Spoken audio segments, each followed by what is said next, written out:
Hello everyone, today we have new video review, and as you can see, this time we are going to talk about fresh release from Eduard.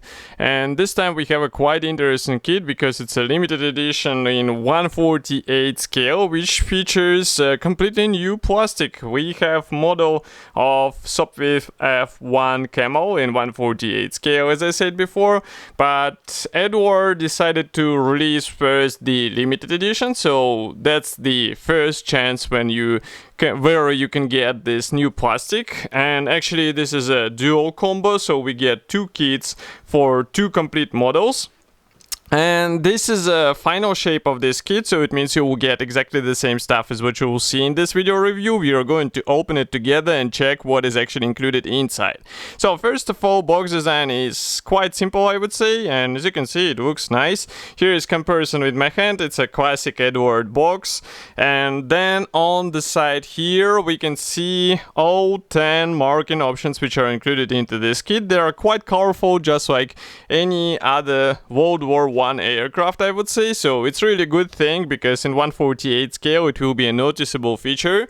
Then here on the side we have some information about the kit. Obviously it is made in Czech Republic, and here you can see again few notes about the kit. So it's a plastic as a dual combo for two complete models. We have 10 marking options, including the two biggest fictional markings, so there are also some fictional markings interesting. And we have also Eduard PE parts and die-cut masks, which will be handy for a nice camouflage. By the way, kit number is 11151, and it should be already available. So let's open it. It's a top opening box, and here's what we have inside. So we have two kits, as you remember, but all frames are packed into the same plastic bag, and then on the bottom we have all other things which will be necessary for the assembly. And because we have two full sets, that's why there is no need to show the same stuff again and again, and I guess we will be checking only one set of sprues, so just give me a second. And I can see that my light trying to go down, but now it stays, so it should be more or less alright, I guess. So first of all we have clear sprue. Actually there are two of them, and they're packed into the separate plastic bag in order to avoid any possible scratches. As you can see, we have I would say not typical shape for Eduard, because we are all used to see circular frames, but here we get a squarish one. Nevertheless, parts look alright, and if I zoom in closer you'll understand what I'm talking about. So here it is. And the only thing which you will need here is masks, but as you remember, masks are included, so it's not an issue as well, and it's just a matter of careful installation and painting and you will be good to go. So that's the clear sprue. And next we can continue with gray plastic frames. So we are going to start with this sprue here. I'll place it like that. Let's zoom out a bit. So here you can see what do we have on this frame, and it means, or you can see that on the lower frame we have 4 nose sections of the cowling area, and that's really cool because it hints that we will see more editions or versions of this aircraft in the future. And of course such part means that we won't have any ugly seams in this area. We have one piece landing gear wheels here, we have also tail fairings here. Again, another version of the landing gear wheels here, several types of the landing gear struts here, and I guess here we should zoom in so that you can take a closer look at all these parts. Molding quality seems to be fine, I don't see any possible issue. You can see a minor amount of flash on the pins, but not on the parts. And I guess that's also a thing which will be, let's say, fixed in the future releases, because it's a first, let's say, release of this kit on the market, so I would say it's pretty much understandable that there are some minor things. And again, parts are clean, as you can see, so there are no issues whatsoever. And if I flip it over here, you can check these parts from the opposite side. Everything looks cool, just like any other modern release or recent release from Eduard. Note that these front cowling sections, they have some guiding elements, so it will be also handy for a proper position on the fuselage. And next we can continue with the second gray plastic sprue. So actually one kit will be assembled out of 3 frames. So here is the second one with engine parts. Again, we have a full array of engine parts, and again it hints on different versions. Obviously you can build something let's say different from what is included in the kit if you know what you want to build from this kit, but all the parts look clean and crisp. And as far as I remember, Eduard promised some bracing upgrades, which we'll review in separate videos, so stay tuned. And here you can take a closer look at the power plant parts. They look really nice, and in my opinion, even the out-of-the-box plastic should give you a really impressive result, especially considering the size of this model. So do not forget that this is a World War I aircraft in a 1/48 scale, so it won't be really big. And just to give you an idea that about the size of the engine, here is comparison with my fingertips. So it's really tiny radial engine, but still with some proper weathering and painting, it should be really nice thing on your model. And then we go on with the last gray plastic sprue. So this one is dedicated, as you can guess, to fuselage halves. And again, we have the same story here. So we have several types of fuselage halves. We have several types of this top panel, which is again useful for some of the versions.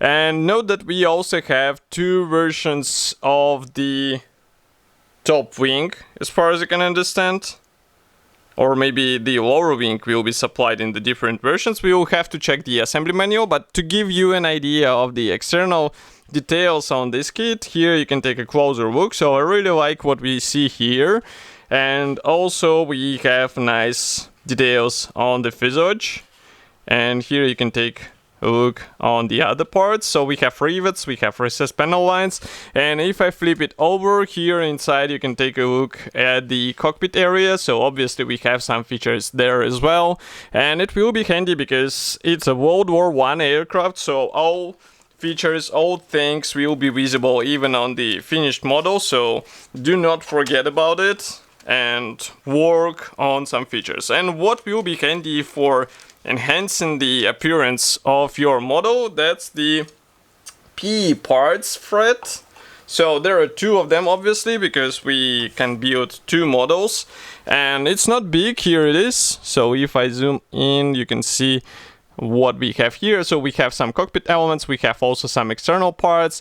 There is also glazing over the dials, here you can see it, so that's also quite a handy feature. Again, I will remind you that cockpit will be open, so this glazing will be noticeable on your model.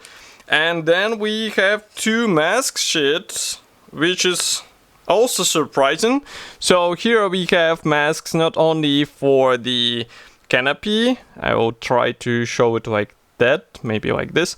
So here you can see it. So we have masks not only for clear parts, we also have them for landing gear wheels, which is really cool thing because it will be handy for a nice paint work on your model. But that's not all, because we also have 2 decal sheets which are packed into the separate plastic bag. So just give me a second to open it and I'll show you what is actually included there. So we are going to start with the big one. Obviously both decal sheets are printed in Eduard, so you don't have to worry about printing quality. I will close the lenses a bit, let's zoom out, maybe close them even more. Yeah, now you should be able to see that here we have all necessary symbols. We have also these cutouts, which will be handy for the proper placement of these roundels on your aircraft. And if I zoom in here, you can notice that we have some decals for instrument or instrument dials. So you can replicate the instrument panel with help of these dials if you are not that in favor of PE parts. I know some modelers which are not using PE parts even in Profi packs, so here is the thing which will be handy for them. And note that there was no segmentation on the decal sheet, but that's not all. There is also a second one, so here it is. We have also another portion of various symbols here, and obviously they will be handy for one of the marking options, so be sure to use the right symbols on your model. And now we can move on to the, let's say, Also quite important thing, so it's assembly manual, and as you can see on the cover we have pretty much the same image as what we saw on the box art, and the overall format is standard for Eduard. Oh, here it's too bright, so I'll close the lenses a bit. So now you can see we have parts map. Blue color means that these parts will not be used, and frankly speaking I was expecting more spare parts, let's say, included into this kit, but you can see that there are quite few, so be sure to use the right version on your aircraft. And of course assembly process starts with the pilot seat, and straight away you are working with PE parts together with plastic, so be ready for that. Next, you continue by choosing which instrument panel you would like to assemble. It means either the plastic version with decals or PE parts with a plastic part on the background. Next, we continue with the fuel tank, then you assemble the oil tank, and then you insert...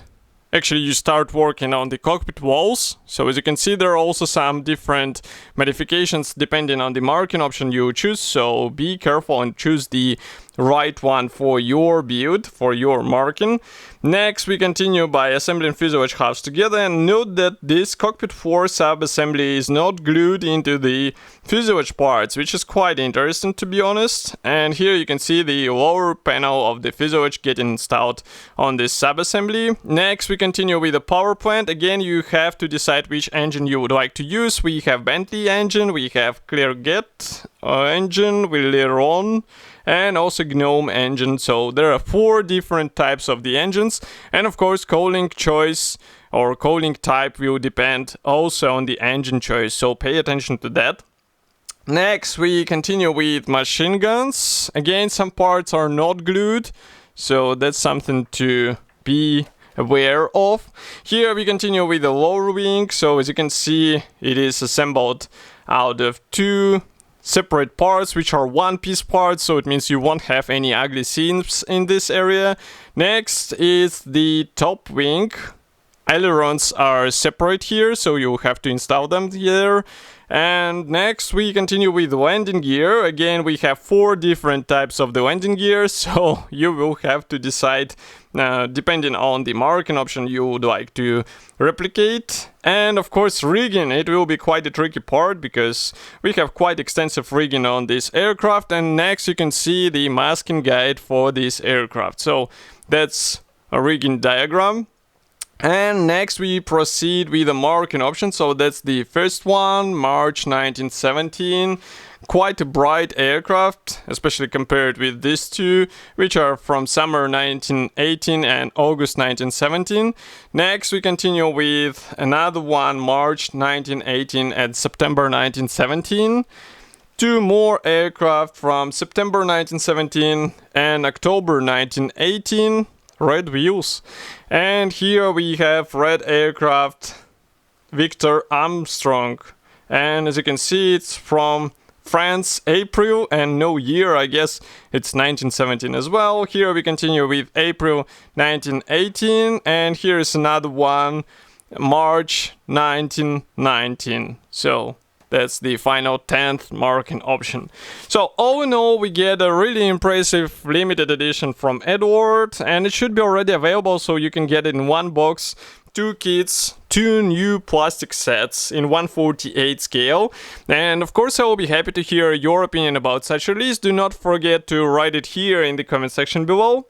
If you like this video, press the like button and subscribe to our YouTube channel. Do not forget that you can also support us with a small donation.